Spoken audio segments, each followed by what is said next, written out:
customs officers board a vessel, they're not expecting to stumble over drugs or contraband. The formal inspection of paperwork is a fulfilment of a statutory obligation that every ship entering the port be boarded.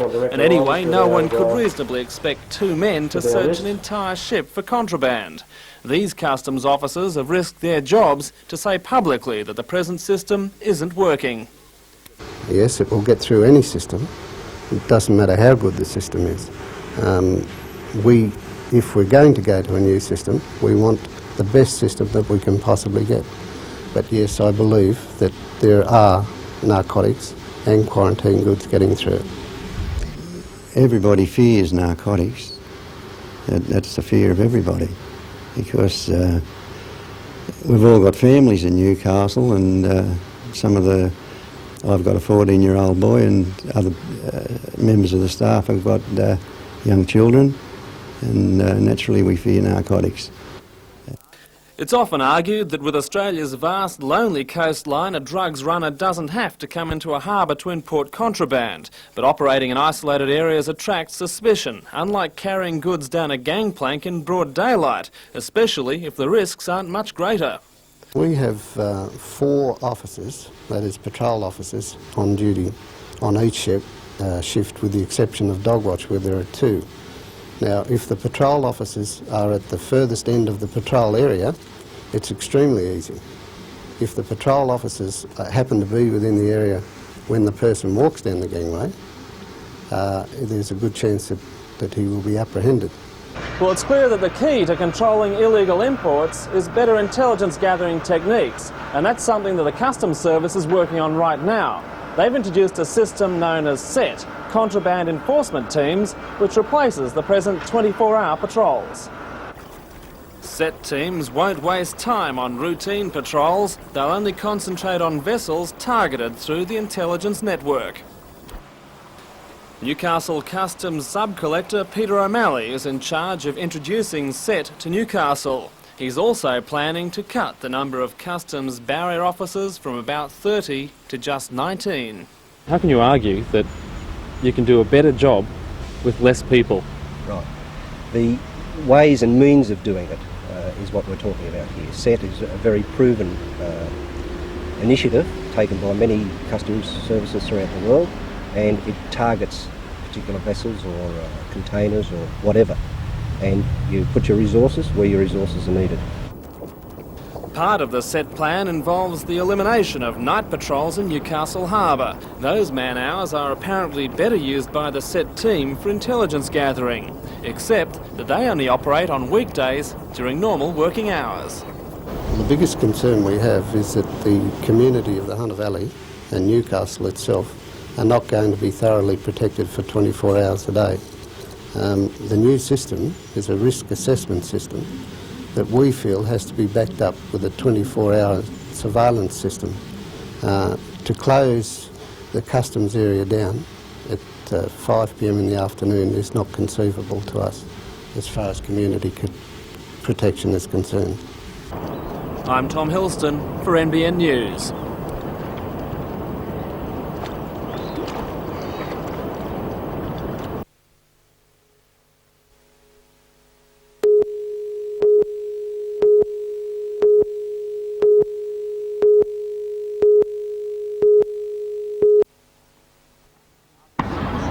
After a dream run through the European satellite circuit, Rachel has returned home disappointed about missing a chance to grab a Wimbledon final. Rachel tore her stomach muscle in 2 places and was forced to stop playing. Oh yeah, I felt it. It was only in a doubles match and I just kept on playing, and I could just, every stroke I just felt it more and more, and then that's when I had to just say stop, I can't play anymore, because I would have torn it and I would have had to have surgery. As soon as Rachel returned, she began intensive treatment at the Lingard Sports Medicine Clinic, involving hours of ultrasounds, micropulse and heat techniques. That treatment has been held up for some time due to a French doctor's report. He said he was going to write a report out for us, and I took it back here and Michael opened it up and he said, hey, you know, I can't read this is in French. So he has to kind of find someone to translate it for us and read it. Rachel's doctors believe she will be well enough to begin light training again next week, and she can then begin her preparations for the US Open in 2 months' time.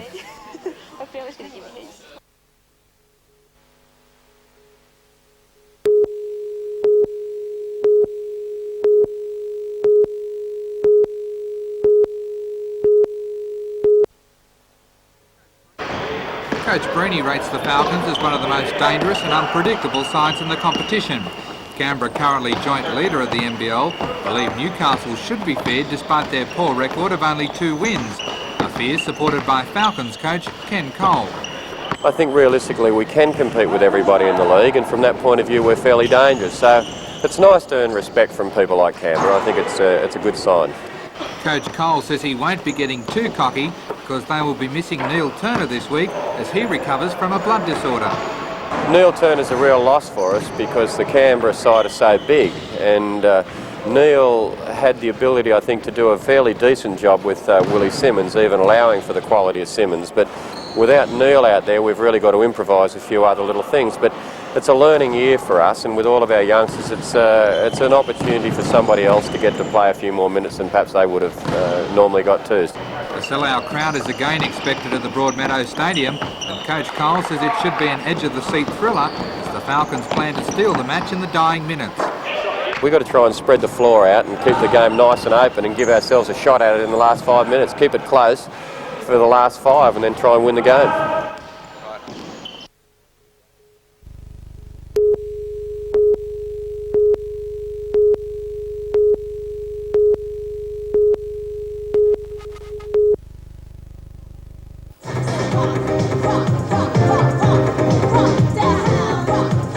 Sydney's launch resembled a nightclub extravaganza. Welcome to the Hunters launch was held in Newcastle's low-key tax offices in King Street.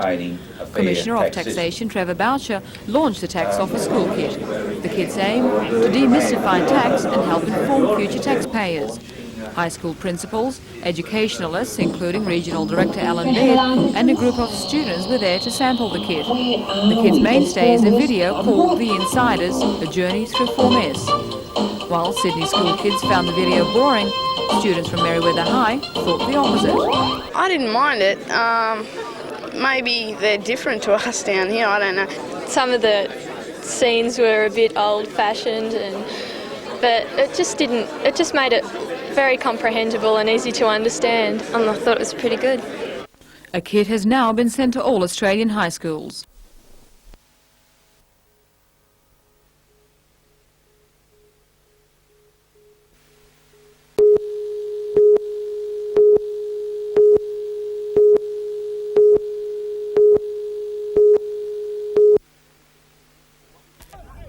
In what was a very physical match, at least the referee kept the home crowd entertained with his own theatrics.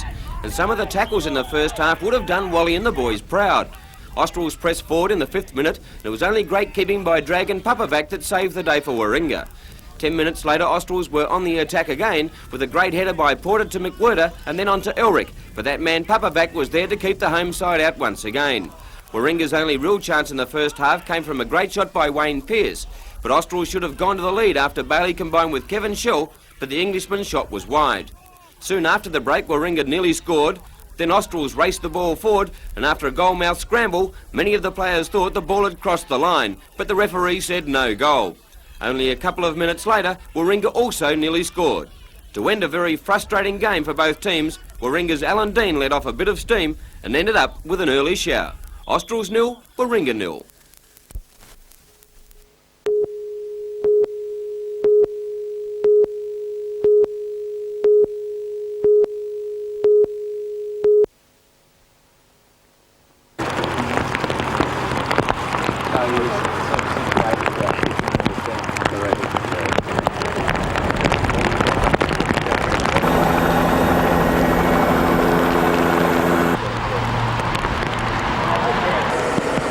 Coming back down on the ground.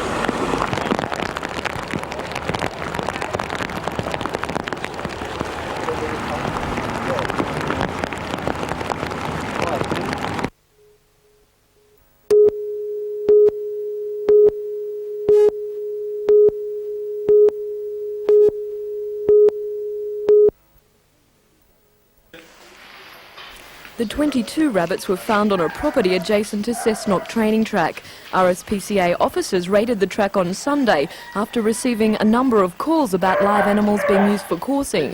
The 5 officers from Newcastle and Sydney also discovered 8 mutilated rabbits in a freezer on the grounds of the track and a lure designed for live animals. The lure they were using was a ordinary dummy type lure. on this particular morning, but it could quite easily be converted straight over to having other things on the lure as well. It could be designed to carry a live lure in there quite easily. Although the owner of the track admitted the live rabbits belonged to him, they weren't found on the trial track. The RSPCA, however, is confident that investigations currently underway will see charges under the Cruelty to Animals Act laid by the end of the week. At the moment, there'll certainly be some charges as regards these rabbits here. The other ones, as I said, I'm waiting to complete our investigations, which will be towards the end of this week.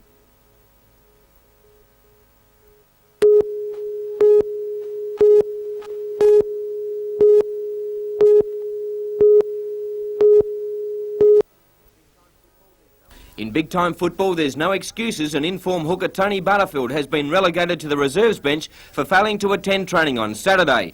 Another player who has worn the coach's wrath is lock David Boyd, who will join Butterfield as a fresh reserve for an undisciplined display against the Gold Coast. McMahon has promoted Scott Carter to the starting line-up at hooker, which is his specialised position.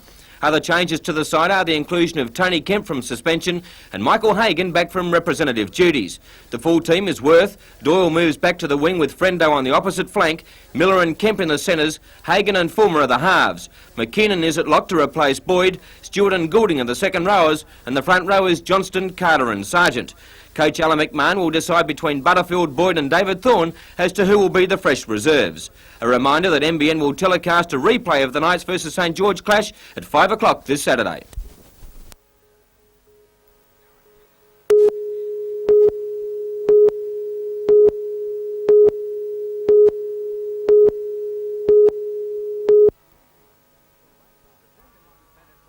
The two ministers met until late last night trying to find a solution to the problem of night patrols. The Customs Service has found the midnight to dawn patrols non-effective and has moved to cancel them, leaving the port unpatrolled at night and 11 customs officers out of work.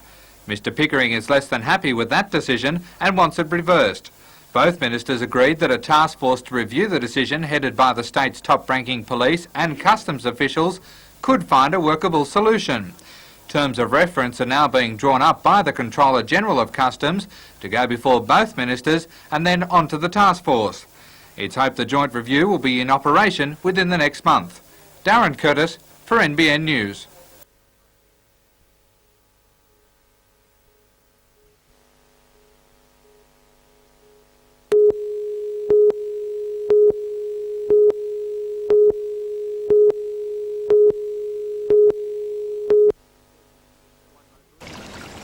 One motorist was fortunate to escape uninjured after he unwittingly discovered the rockfall in Mount Vincent Gap early this morning. Pieces of his vehicle testimony to the accident. Well, the recent heavy rainfall over the last few months has caused a saturation of the rock strata in the cutting here at Heaton Gap, and overnight that continuous build-up of water has eroded away the rocks up there, and they've come down onto the roadway here. The fall undermined much of the cliff face, leaving other rock hanging ominously over the roadway. Rather than risk traffic being caught when it fell, the authority took the unusual action of calling on a crane to hasten what nature would undoubtedly have done herself eventually.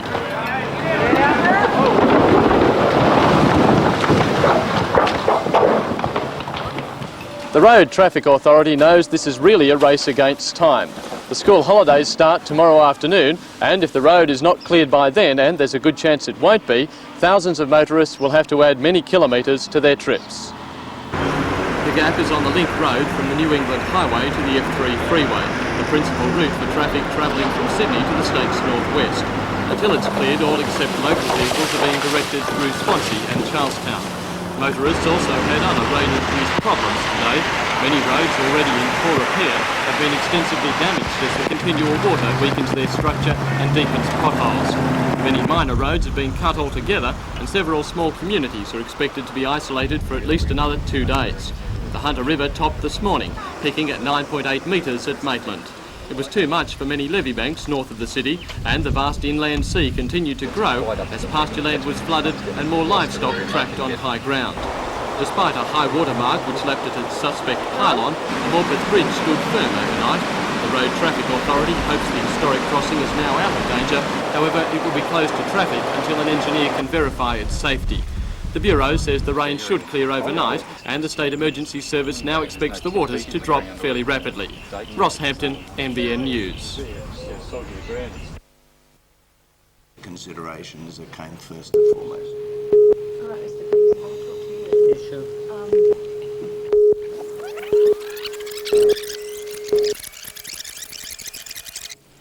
The agreement was signed by Minerals and Energy Minister Neil Pickard and Chairman of Shortland Electricity Ivor Peebles. Shortland Electricity is the first of 25 state county councils to sign the performance agreement. The contract has been designed to suit the particular needs of each area. Although Mr Peebles refused to give out details of the agreement, he did say that ratepayers can expect a reduction in the price of electricity. Well, I see it as happening as giving a streamlined service. As Minister Pickard has said, a negotiating of cheaper electricity prices, cheaper coal, which would mean in turn that you'd be generating cheaper power. As Minister for Energy, Neil Pickard has this week been under fire for the closure of a South Coast power station, and it has been tipped he could be dropped from Cabinet. Perhaps it could have been a slip of the tongue, but today he appeared to be anticipating such a move. Between the Electricity Commission, the Minister, myself, or whoever is the Minister, and the County Council. And that's going to happen.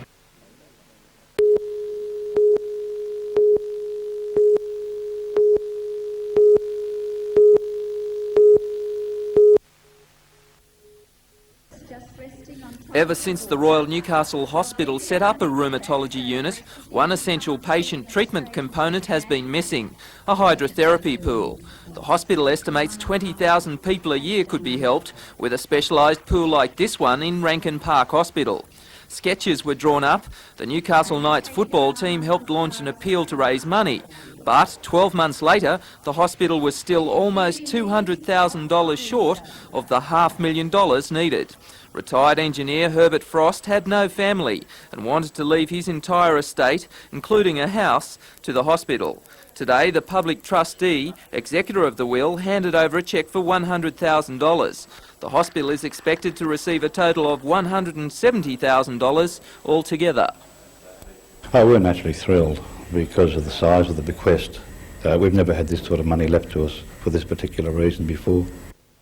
The hospital expects to have their pool finished in 18 months. A prominent plaque will remember the name of their generous benefactor.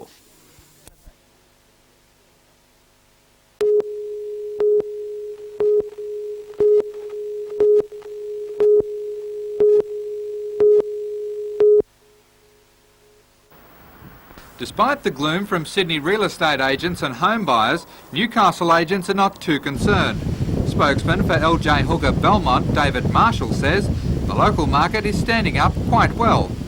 Well, in our area we're finding no real downturn in sales. The market we find is still quite strong. As evidenced by our recent auctions that we had on Saturday, we submitted 4 properties at auction and sold 3 of them for just under $1 million. And prior to that, our month's auction before that resulted in $3.5 million in sales with 21 properties selling out of 30. So the market's quite strong really still. However, there is some bad news for first home buyers. They have virtually been squeezed out of the market. Most have found they cannot borrow enough money. They're now unable to repay the high interest.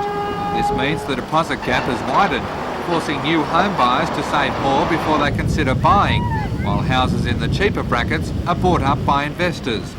Mr Marshall says while house prices may fluctuate in Sydney, the local market will remain steady. Well, as long as our price structure is so much lower than the Sydney market, I don't believe so. We're always going to be an attractive marketplace.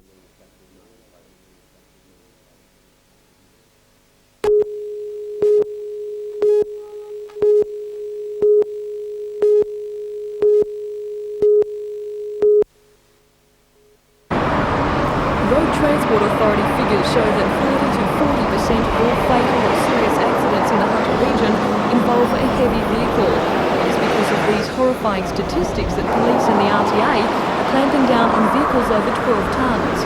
According to Sergeant Devonshire of the Highway Patrol, the usual offences are being targeted. Not record particulars in logbook and other logbook offences, equipment offences, speeding offences and general offences regarding heavy vehicles. Because of the size of the operation and the number of recent accidents which have involved toxic chemicals, inspectors from the Department of Industrial Relations have been brought in to check any heavy vehicle carrying chemicals. They will be looking at offences regarding to dangerous chemicals and liquids to make sure the vehicles carry the correct identification plates and the correct safety equipment. Since the operation began yesterday, 54 breaches have been discovered, ranging from logbook offences to mechanical defects. Police said this truck was one of the worst pulled over this morning. As well as finding a number of mechanical faults, police discovered the driver was unlicensed and the trailer unregistered. Police hope that by Wednesday, most rigs will have been pulled over and inspected a number of times. Jodie McKay for NBN News.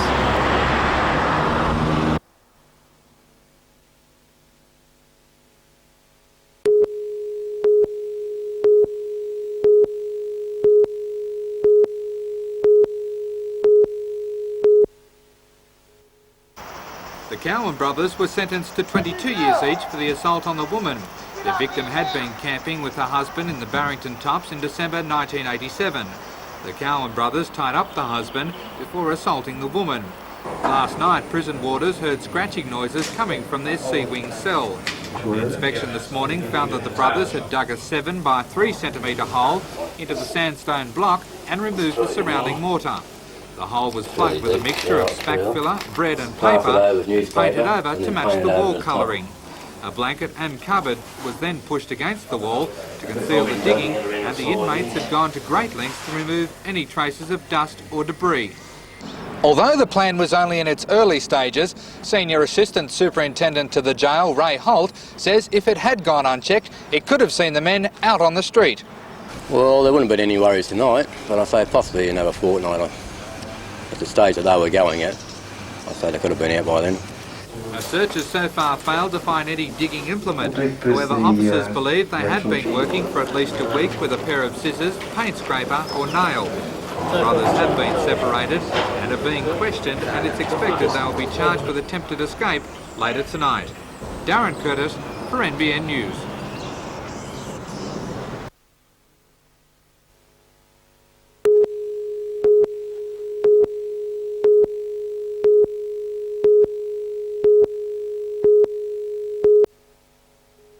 Your Rotary badge. District Governor Ray Morris performed the induction ceremony.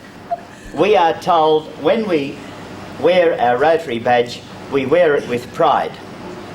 I would ask you never to disgrace this badge, because you can be assured that it will never disgrace you.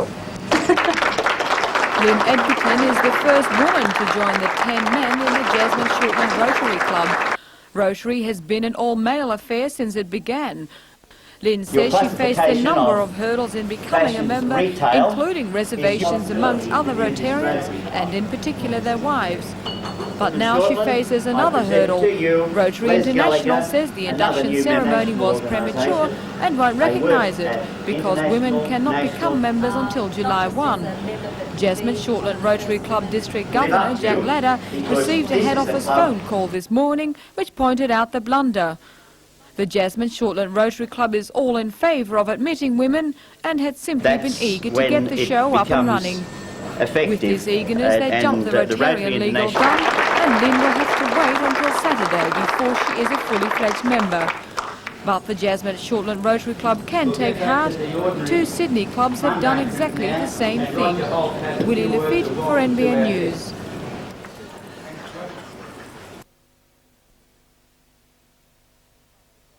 But the Jasmine Shortland Rotary Club can take heart. 2 Sydney clubs have done exactly the same thing. Willie Lafitte for NBN News.